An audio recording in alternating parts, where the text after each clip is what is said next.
ادنا ہے بالذی ہوا یعنی کہ کم تر ہے اس سے جو خیرن آپ کے لیے بہتر ہے. تو وہ ناراض ہو کے کہہ رہے ہیں اہبطوا اتر جاؤ مصرن کسی بھی شہر میں چلے جاؤ آپ فإن لکم ما سألتم وہ آپ کو مل ہی جائے گا جو آپ سوال کر رہے ہو. ضربت علیہم الذلہ تو مار دی گئی ان پر ذلت اور مسکینی اور لوٹے وہ خدا کے غضب کے ساتھ. ذالک بانہم یہ کس لیے تھا؟ اس لیے تھا کانوا یکفرون کہ وہ کفر کیا کرتے تھے. کفران نعمت دو قسم کے کفر آتے ہیں, ایک کفران ہوتا ہے اور ایک کفرا. کفرا ہوتا ہے انکار کر دینا, جو انکار کسے کرتے ہیں شرعی آیاتوں سے. یکفرون بآیات آیات کس قسم کی ہوتی ہیں؟ دو قسم کی, ایک شرعی ہوتی ہیں اور ایک کونینی. جو یہ قرآن پاک کی آیتوں سے انکار کریں گے وہ ہوتے ہیں کفر کرنے والے, اور جو اللہ کی آیتوں سے انکار کرتے ہیں وہ ہوتے ہیں ناشکراپن, اسے کہتے ہیں ناشکری کرتے ہیں, کفران نعمت کرتے ہیں. اور یقتلون اور مار دیتے ہیں نبیوں کو بغیر حق کے, یعنی کہ کوئی قصور کے بغیر نبیوں کو ہی مار دیتے جو ان کی تربیت کے لیے آیا تھا. ذالک بما عصوا وکانوا یعتدون یہ اس لیے کہ وہ نافرمانی سے حد سے گزرنے والے تھے. اور فرمایا وہ لوگ جو ایمان لائے اور وہ لوگ جو یہودی ہوئے اور نصارہ ہوئے اور صابی ہوئے, من آمن باللہ والیوم الاخر اور جو کوئی ایمان ان میں سے جو بھی ایمان لے آئے اللہ پر اور دین آخرت پر, وعمل صالحا نیک عمل کیے, فلہم اجرہم ان کے لیے اجر ہوگا عند ربہم ان کے رب کے پاس, ولا خوف نہ خوف ہوگا ان پر نہ وہ غمگین ہوں گے. حزینہ غمگین سے ہوتا ہے یحزنون حزینہ. تفسیر کے ساتھ چلیں گے اب. بنی اسرائیل موسیٰ علیہ السلام کی قیادت میں وادی تی میں رہے جہاں نہ کھانے کو کچھ تھا اور نہ پینے کو. تو موسیٰ نے اللہ تعالیٰ سے دعا کی اور اللہ کی خاص رحمت کی وجہ سے ان کو بادلوں کا سایہ کیا گیا, ان کو کھانے میں من و سلوہ دیا گیا, پھر ان پر بارش کا پانی, ان کے پاس پانی جو موجود نہیں تھا تو اس کے لیے موسیٰ علیہ السلام نے اللہ تعالیٰ سے دعا کی تو ان کے لیے پانی کا انتظام بھی ہو گیا. اللہ اپنے خاص فضل کی یاد دلاتے ہوئے فرماتے ہیں کہ کس طرح میں نے آپ پر اتنی مہربانی کی. اور پتھر کی ایکسپلینیشن جو آپ یہاں پر ہجر آیا تھا اس کی ایکسپلینیشن ہمیں کہیں نہیں ملی کہ وہ کہاں تھا اور کیسے تھا. بس یہ سمجھنے کے لیے کافی ہے کہ وادی تی کے میدان پر کوئی پتھر تھا, اوپر سے آیا تھا یا جیسا بھی تھا. وٹ ایور, ہمیں جو اس آیات سے ہمیں سبق ملتے ہیں وہ ہم دیکھ لیتے ہیں. پہلا نمبر میں یہ سبق ملا کہ بنی اسرائیل کے پر انعامات اللہ تعالیٰ نے خاص انعامات کیے. اور نمبر 2 حضرت موسیٰ کا مرتبہ اس سے ہمیں سمجھ میں آتا ہے کہ کس طرح سے اللہ تعالیٰ نے فرمایا قان عند اللہ وجیہن, وہ اللہ کے نزدیک وجیح تھے, عزت والے تھے, جن کی دعا رد نہیں ہوتی تھی, جیسے وہ دعا کرتے تھے قبول ہوتی, تو ان کا مرتبہ ہمیں سمجھ میں آتا ہے اس آیت سے. اور نمبر 3 ضرورت اور تکلیف کے وقت ہمیں رجوع کدھر کرنا چاہیے؟ اللہ تعالیٰ سے رجوع کرنا چاہیے. وَإِذِ اسْتَسْقَىٰ اور مانگا طلب کیا اللہ تعالیٰ سے موسیٰ علیہ السلام نے. بنی اسرائیل کے لیے صحرا میں پتھر سے چشمے نکال دیے گئے. تو اس سبق کو لیتے ہوئے ہمارے لیے اس میں کیا سمجھ ہے؟ جب بھی ہمیں کوئی چیز پسند آئے, پسندیدہ ہو, یا ہم چاہیں ہمیں چاہیے ہو, یا ضرورت ہو, نیڈ ہو, تو کیا کرنا چاہیے؟ فوراً دعا مانگ لینی چاہیے. اب دیکھیں صحراؤں میں چشمے نکل سکتے ہیں تو کوئی چیز بھی ناممکن نہیں ہے, ناممکنات میں نہیں ہے. اسی طرح سے حضور کریم صلی اللہ علیہ وسلم سے بھی اسی طرح کا معجزہ ہے. صلح حدیبیہ کے موقع پر آپ کے جب پانی میں انہوں نے ہاتھ ڈالا تو وہاں سے ان کی انگلیوں سے پانی نکلا. اب کہنے والے کہہ سکتے ہیں کہ نبی کریم یہ بات ہمیں سمجھ میں نہیں آتی کہ انگلیوں سے پانی کیسے نکلا, یہ اس طرح سے پیسے کیسے ہوا. تو بات یہ ہے کہ جب اللہ تعالیٰ کی عظمت کا یقین ہو جائے تو یہ چیزیں ہیج نظر آتی ہیں. اللہ ہر چیز پر قادر ہے, وہ اس پر بھی قدرت رکھتا ہے. اور جو چوتھی بات ہمیں سمجھ میں آتی ہے, لیڈر کو ضرورت کا علم بھی ہوتا ہے اور وہ اس کے لیے سلوشن بھی دیتا ہے, حل بھی کرتا ہے. لیڈر کا کام کیا ہوتا ہے کہ وہ اپنی پیچھے والوں کے خیال کرے, ان کی ضروریات کا. اور نمبر 5 پہ کیا تھا؟ 5 اور بنجر زمین تھی, اس میں سے پانی نکل پڑا, اور ایسی ناممکنات میں سے آسمان سے آنے لگے, اور 12 چشمے نکال دیے گئے اس میں. اور کیا بات سمجھ میں آتی ہے کہ 12 چشمے نکالے کس لیے؟ کہ حقدار کو اس کا حق ملے, اور حقدار کو حق تقسیم کر دی. اسی طرح سے اللہ تعالیٰ نے وصیت کے حق بھی خود تقسیم کیے ہیں.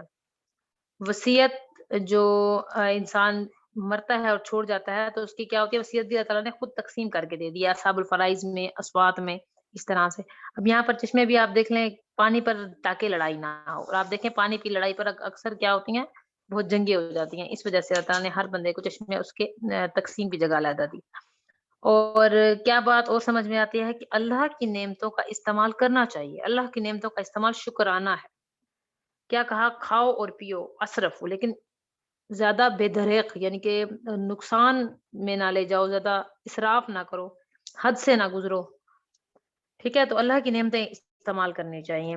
جب اللہ تعالیٰ نے نعمتیں دیے ہیں تو انسان کو فساد نہیں کرنا چاہیے. فساد اپنی غلطیوں کی وجہ سے ہوتا ہے. جب بھی کوئی بگاڑ پیدا ہوتا ہے زمینوں پر، اب آپ دیکھیں جائیں انٹرنیشنل لیول پہ چلے جائیں، جو HEC دیکھ رہی ہے اور جو انوائرمنٹ والے دیکھ رہے ہیں کہ زمین پر اتنا فساد انسانوں نے کر لیا ہے، اتنا فساد انسان کر چکے ہیں کہ اب اس کو لوٹانا بھی مشکل ہے، اور زمین کہاں جا رہی ہے؟ ختم کی طرف جا رہی ہے. تو فساد کس کی وجہ سے ہوا ہے؟ نعمتوں کے غلط استعمال کی وجہ سے. نعمتیں دی ہیں تو اسے استعمال کیجیے، غلط استعمال مت کیجیے. نہ کفری، اب یہاں پر دیکھیں تکفرون، کفر سے آئے گا. وہ کیا ہوا؟ شرعی آیاتوں میں اس کا کفر، جو قرآن پاک میں آیتیں دی گئی ہیں، جو آپ کو احکامات دیے گئے ہیں، اگر آپ ان پہ عمل نہیں کریں گے تو کیا ہوگا؟ آپ کرتے ہیں کفران، کرتے ہیں کفر کرتے ہیں. کفر صرف کافر نہیں کرتا، کفر جو نہیں مانتا وہ کرتا ہے. یعنی کہ ایز اے مسلمان اس وقت ہم جو ہدایات ہمیں مل رہی ہیں ان کے خلاف ورزی کریں تو کیا ہوگا؟ کفر. اور دوسرا کیا کہ جو نعمتیں ہاتھ پاؤں اور رشتہ داریاں اور محبت اور گھر، ایون کہ ایک سانس اور ایک لولو تک ہمارے لیے اللہ تعالیٰ کی طرف سے ایک نعمت ہے. اگر ہم اس کو نہیں مانیں گے، اس کی ناشکری کریں گے تو کیا ہوگا؟ ہم کفران نعمت کریں گے. اور دوسرا کیا ہوتا ہے؟ معجزات جو اللہ تعالیٰ نے حضرت موسیٰ علیہ، اور یہاں ہم دیکھیں موسیٰ علیہ السلام کو معجزہ دیا گیا. اللہ تعالیٰ یہ بھی کر سکتے تھے کہ زمین کو کہہ دیتے کہ پانی نکالو، ایسا نہیں ہوا. حضرت موسیٰ سے کہا کہ آپ عصا ماریے، تو کیا کیا کہ موسیٰ علیہ السلام کی عزت اور توقیر کو بڑھایا.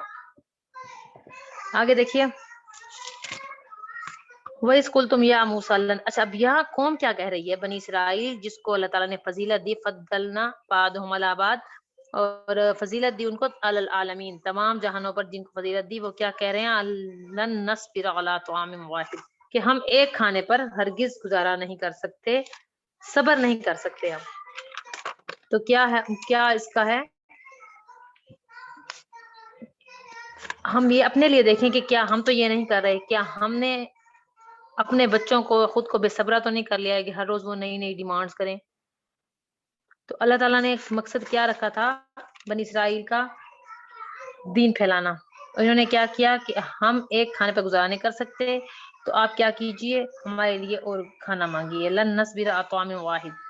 سیلف سینٹرڈ جو لوگ ہوتے ہیں وہ کوہلوں کے بیل کی طرح صبح کو اپنی جاب پہ جاتے ہیں، اس کے بعد وہ اپنا کھانا پینا، اور اس کے بعد ان کی شاپنگز، اور اس کے بعد زیادہ کھا لیا ہے تو پھر سکن کیئر ہو گئی، آپ موٹے ہو رہے ہیں تو ہیلتھ کے لیے چاہیے، فٹنس کے لیے چاہیے، موٹیویشن کے لیے چاہیے. یعنی کہ سیلف سینٹرڈ ہو گیا ہے انسان آج. ہماری اگر ہم امت مسلمہ کی طرف دیکھیں،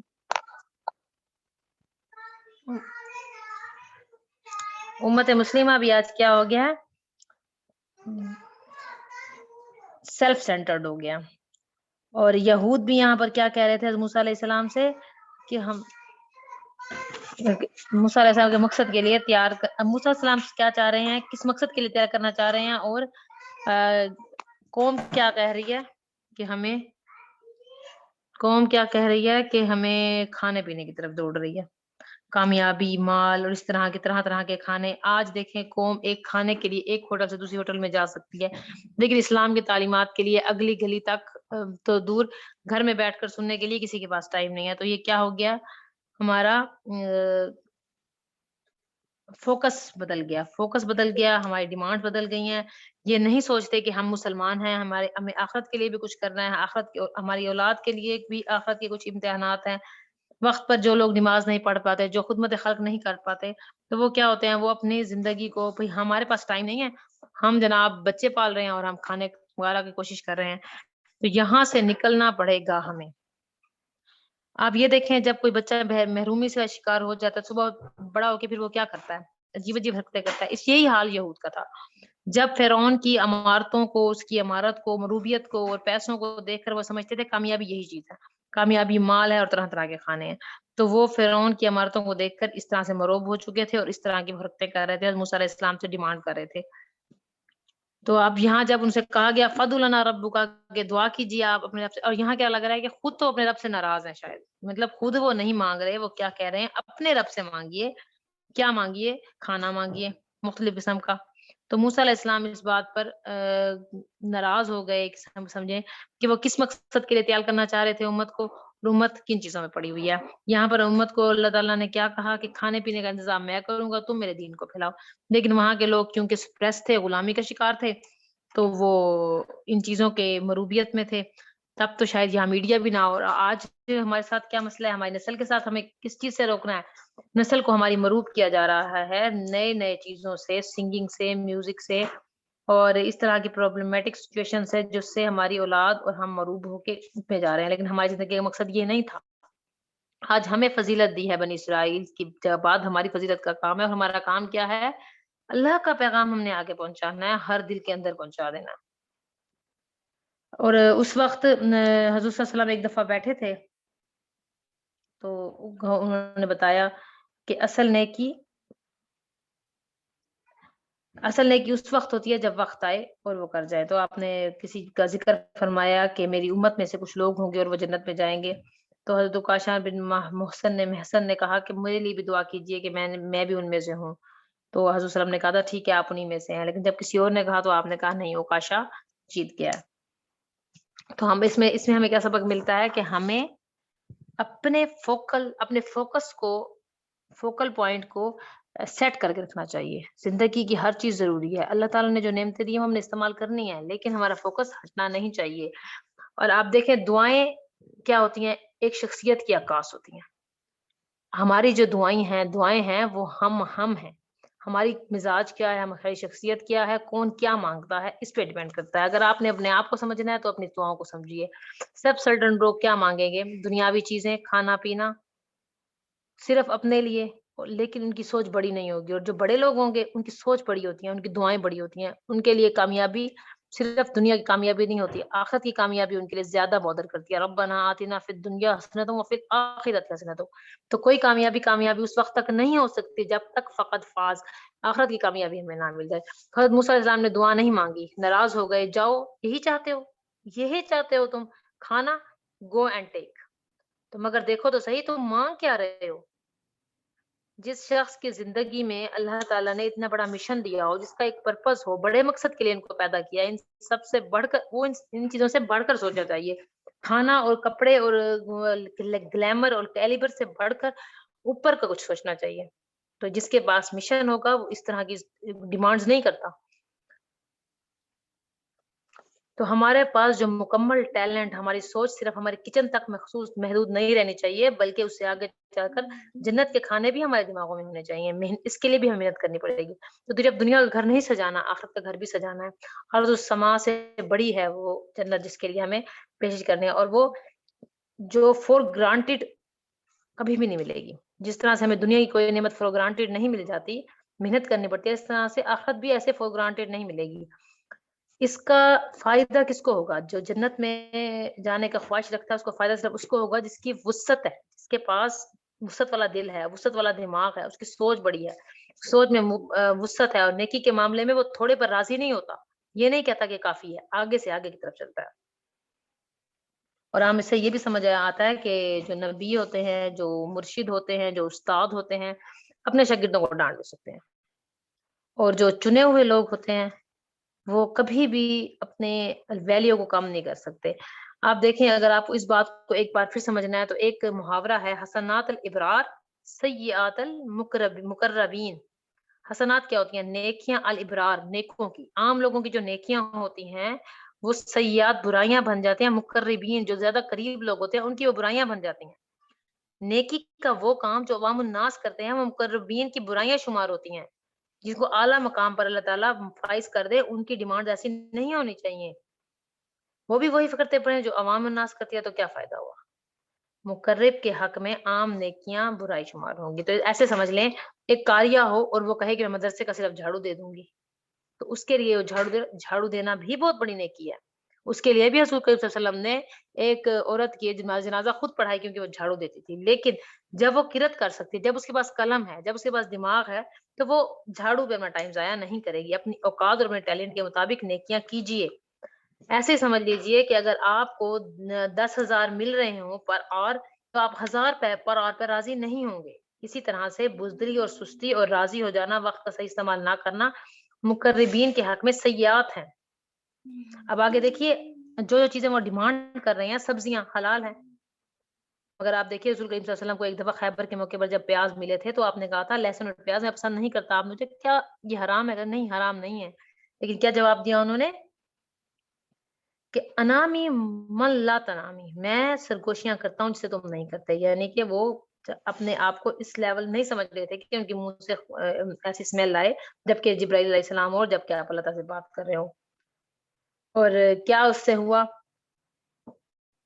مقصد کہ ان سب حرکتوں کی وجہ سے ذلت اور مسکنت ڈال دی گئی۔ اور آج مسلمانوں پر کیوں ذلت اور مسکنت آ گئی ہے؟ کیونکہ اصل مقصد کو بھول گئی ہے، غلط چیزوں اور حرام کاریوں میں پڑ گئی ہے امت مسلمہ۔ جس کو جو کام دے کر بھیجا جائے وہ خاص کام وہ نہ کر کے آئے تو ذلت اس کے نصیب میں لکھ جاتی ہے۔ اور بنی اسرائیل کیا ہوا کہ اللہ کے غضب کے ساتھ پلٹے۔ کیوں؟ کانوا یکفرون بآیات اللہ، کیونکہ وہ کیا کرتے تھے؟ اللہ کی آیتوں کا انکار کرتے تھے، نافرمانیوں میں حد سے بڑھ جاتے تھے۔ تو کرائٹیریا کیا دیا اللہ تعالیٰ پر ایمان کا، یوم الآخرت پر، نیک کاموں کا؟ ایک ہے اخلاص اور ایک محمد صلی اللہ علیہ وسلم کی اتباع۔ نجات کسی خاص گروہ کے لیے نہیں ہے۔ امت محمدیہ، امت موسیٰ، جو کام امت موسیٰ کو کرنا چاہیے تھا آج امت محمدیہ کے ہاتھ میں ہے، اور جو یہ کام کر لے گا وہ جیت جائے گا۔ اور دوسری بات کیا ہے کہ گروہ بندی ضروری نہیں ہے۔ یہاں پر ہمیں آخر میں کیا چاہے وہ صابی ہو، چاہے وہ یہودی ہو، چاہے وہ عیسائی ہو۔ اور یہاں پر من آمنہ کون ہے؟ محمد رسول اللہ صلی اللہ علیہ وسلم کے پیروکار، اور جو یہودی ہیں وہ موسیٰ علیہ السلام آل موسیٰ ہیں، اور جو نصارہ ہیں وہ آل عیسیٰ ہیں۔